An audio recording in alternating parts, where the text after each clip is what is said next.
क्या आप जानते हैं कि ये जो नोट जो आज आपके हाथ में है ये कभी सोने के बराबर हुआ करता था।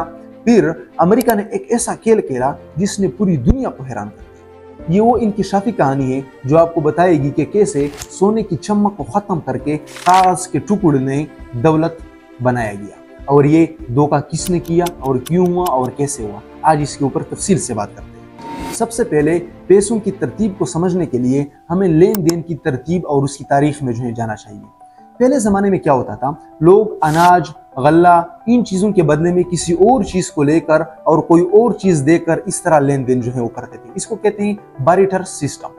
और इसमें ज्यादातर नमक इस्तेमाल होता था क्योंकि नमक एक कीमती चीज थी और रोमन सिपाहियों को नमक बतौर तनख्वाह दी जाती थी, और वहां से ये सैलरी का नाम भी वहां से पड़ा है क्योंकि वो लोग इसको सिलरूम कहते थे। फिर इससे सैलरी का लफ्ज जो है वो पड़ा। सुनते हैं कि मेरी सैलरी इतनी है, हमने सैलरी ली, नीली तनख्वाह, तो वहां से ये तनख्वाह की ईजाद हुई और इसका कंसेप्ट बना। लेकिन फिर आहिस्ता आहिस्ता लोगों ने इस सिस्टम को खत्म कर दिया क्योंकि बाज़ औक़ात तुम्हारे पास एक चीज होती थी, तुम उस चीज के बदले में किसी और से दूसरी चीज लेना चाहते थे, लेकिन अगर उस शख्स को तुम्हारी चीज की जरूरत ना होती तो वो तुम्हें अपनी चीज क्यों देता। तो इसमें बड़ी खामियां थी। तो इस तरह लोगों ने फिर सोने की दरियाफ्त किया। याद रहे कि सोना हमारे जमीन का हिस्सा ही नहीं है, बल्कि ये करोड़ों लाखों साल पहले बाहर के स्टार के टूटने से हमारे जमीन के ऊपर आया हुआ है। तो फिर सोना चूंकि नायाब था, खराब नहीं होता था, चमक होती थी और ओरिजिनल हालत में सोने की शक्ल एक जैसी होती थी और वो पिघलाया जा सकता था, यानी छोटे छोटे टुकड़ों में तकसीम किया जा सकता था और उससे मुख्तलिफ चीजें बनाई जा सकती थी।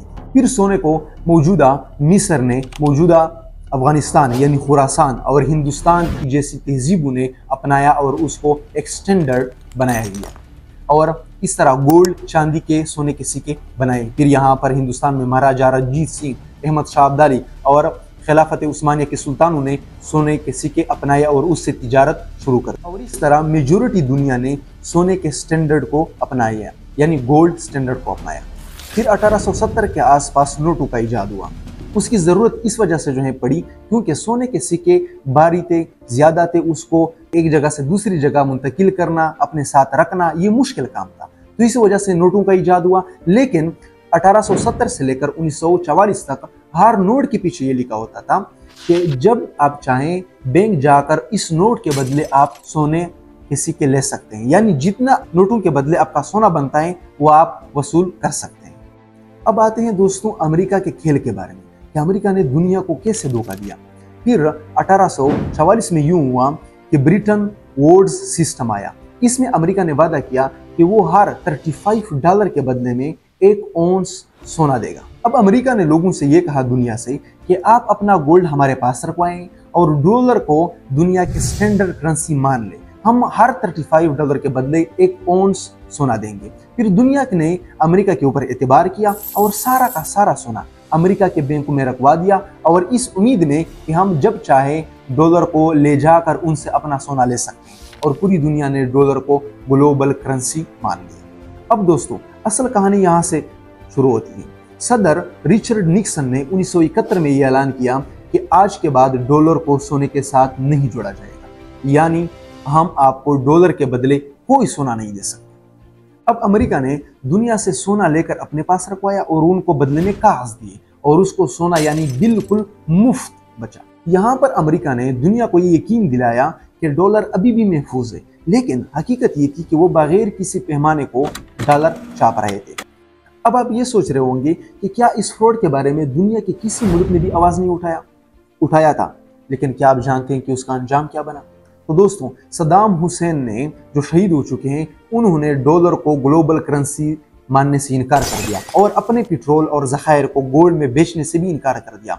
उसका नतीजा क्या हुआ? खाना जंगी और उसका कत्ल, और आज तक इराक उस बगावत से, उस चीज़ से और अमेरिका के फैसलों से अभी तक नहीं उभरा। और उसके बाद जनरल कज़ाफी थे जिन्होंने डॉलर को स्टैंडर्ड करेंसी मानने से इनकार कर दिया, और उसका भी वही अंजाम हुआ, कत्ल।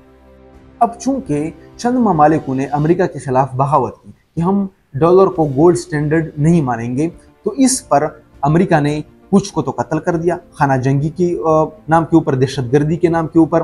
बाकी जो बच्चे कुछ मुल्क थे, मिसाल के तौर पर सऊदी अरबिया, उनके पास अमेरिका ने एक मुआहिदा किया मुआहिदा ये था, 1970 में ये मुआहिदा हुआ कि आप ऐसा करें, अपने तेल और अपने ज़खायर को डॉलर में बेचना शुरू कर दें।